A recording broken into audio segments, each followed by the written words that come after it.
Muy buenos días a todos nuestros televidentes. Bienvenidos nuevamente a nuestro programa Midnight. Yo soy Fer Hernández, quien junto a mi compañero les presentaremos el tema del día de hoy. Hola, muy buenas a todos. Yo soy Dante Vega y estaré también aquí para acompañarlos el día de hoy y hablar del tema que tenemos preparado para ustedes. Así es, hoy hablaremos de un tema muy interesante y que estoy seguro de que a muchos de ustedes les gustará también. ¿Ustedes son aficionados del cine? En lo personal yo sí lo soy, me fascina y diría que paso mucho tiempo viendo mi película favorita. ¿Y tú, Dante? Diría que también me gusta mucho el cine. He escuchado incluso que fue nombrado como el noveno arte. Eso es muy interesante, ya que con este dato podemos confirmar que la mayoría de las personas disfrutan del cine. Eso fue un muy buen dato, pero ¿nunca se han preguntado sobre los inicios del cine y cómo ha evolucionado para llegar a lo que es ahora? Pues de eso es de lo que les vamos a hablar el día de hoy. Así que traigan su botana favorita y empezaremos con la historia del cine. Este noveno arte tiene sus inicios en el siglo XIX, con la invención de la fotografía, y con esto fuimos evolucionando hasta llegar al movimiento de estas fotografías. Pero el verdadero boom fue gracias a los hermanos Lumière, los cuales lograron la primera proyección fílmica exhibida al público. Tuvo lugar en París el 28 de diciembre de 1895. Consistía en una proyección de la salida de los obreros de una fábrica de Lyon. Posteriormente, en el año de 1910, el cine es visto como un gran potencial económico y lo empiezan a ver como arte, logrando que en Europa se empiece a producir películas de mayor calidad. Así es cuando llega uno de los mayores avances en el cine, la implementación del sonido y dejando atrás al cine mudo, e introduciendo la banda sonora. Yo recuerdo al actor Chaplin, el actor más famoso en el cine mudo, gracias a todas las películas que realizó con su personaje Chaplin, las cuales, aunque eran películas de comedia, que en verdad se disfrutaban, aunque no se pudieran escuchar. Es curioso, ¿no crees, Dante? Sí lo creo, Fer, ya que para el año de 1952 las comedias musicales ayudaron a la popularización del cine y que más gente se interesara. Aquí comienza la llegada de los blockbusters, gracias a George Lucas y su película La Guerra de las Galaxias o Star Wars de 1977, lo cual dio un cambio drástico para el cine en ese momento. Las grandes productoras fueron sacando diversas películas gracias al gran paso que dio George Lucas. Matrix y el proyecto de la bruja de Blair son algunos trabajos que se consideran cine postmoderno. No nos olvidemos también de las películas en 3D, o más bien conocidas como películas de cine digital, el cual, aunque ya se veía desde tiempo atrás, que no fue hasta los años 2000 que tuvo una gran repercusión. ¿Quién no ha visto películas como Kung Fu Panda, Toy Story o, en lo personal, mi favorita, Cars? Películas que son ideales para ver entre la familia. Pero ya que vimos sobre la historia del cine de manera internacional, creo que también es necesario hablar sobre lo que fue el cine en nuestro país. Una de las primeras fechas importantes fue el 6 de agosto de 1896, ya que a petición de Porfirio Díaz se firmó la primera película con él de protagonista, siendo el 27 de agosto del mismo año la primera función. Esto es muy interesante, ya que gracias a esto el cine tuvo un papel muy importante en la época de la Revolución Mexicana, ya que llevó a grandes avances al cine. En este conflicto fue un tema principal en ese momento, gracias al realismo e importancia que estaba teniendo en aquel tiempo.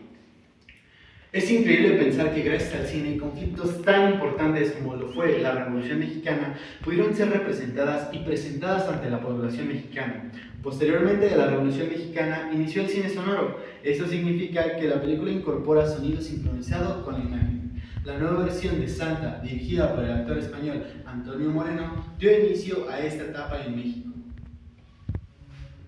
Pasemos a hablar sobre una etapa que me atrevería a decir que fue la más importante y fructífera del cine mexicano, y dudo que no hayan escuchado sobre esto. ¿Cierto, Fernando?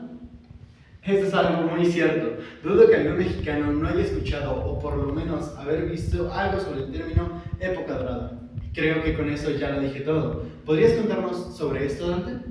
Aunque es cierto que estamos hablando sobre la historia del cine, la época dorada fue una época que no solo abarcó el cine, sino que también se abordan más temas y géneros en las que podemos mencionar obras literarias, comedias rancheras, películas policíacas, comedias musicales y muchas más.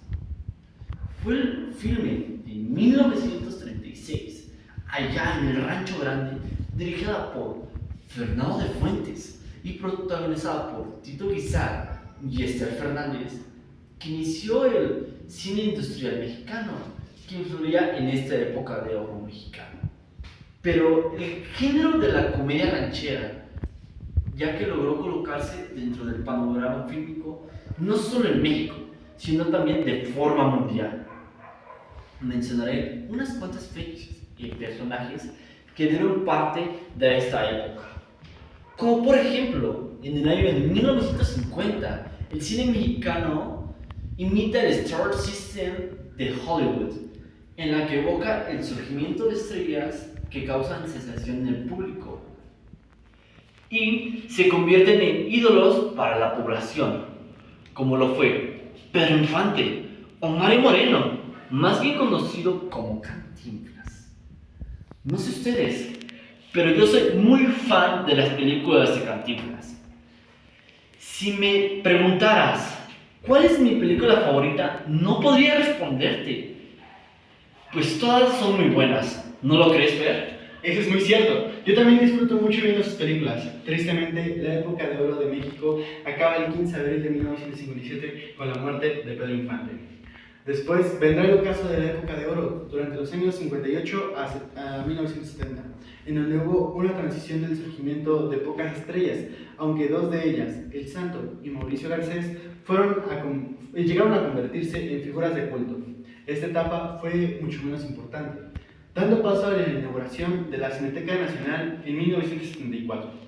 El cine vuelve a resurgir en 1990, el nuevo cine mexicano, donde las nuevas películas mexicanas hicieron que el cine volviera a formar parte de la cultura mexicana, que la asistencia al cine aumentara y dejando atrás por fin la mala etapa que estaba teniendo el cine nacional. Para finalizar, la historia del cine nacional no podemos olvidarnos del presente y de cómo va evolucionando en nuestros días. Comenzaré mencionando algunos directores con los que contamos hoy en día y con sus grandes imaginaciones que han hecho del cine algo espectacular. Alfonso Cuarón, Guillermo del Toro, Alejandro González Iñárritu y Amat Escalante son algunos. Pero en lo personal, mi director favorito, y creo que el de la mayoría, es Guillermo del Toro. Sus trabajos son fascinantes. Creo que yo nunca podría llegar a imaginar algo como lo que él plasma en sus películas. Mi película favorita podría decir que es El laberinto del fauno. Es una historia muy interesante y que además te logra atrapar. Y si no la has visto, se la recomiendo muchísimo. El cine en México ha tenido muchos grandes cambios a lo largo de la historia. Por eso es lo que lo ha convertido en lo que es ahora. No podemos dejar de mencionar a todos esos grandes personajes que hicieron posibles que el cine siguiera adelante y que hoy en día sigue avanzando con pasos agigantados. Sin más que decir, quiero que con esto acabamos el programa del día de hoy. ¿Qué les pareció? Muy interesante, ¿cierto? Creo que por nuestra parte sería todo por el día de hoy. Esperamos que se hayan divertido e entretenido y los esperamos ver la próxima transmisión. Nosotros nos vemos en la próxima en su programa favorito, Midnight.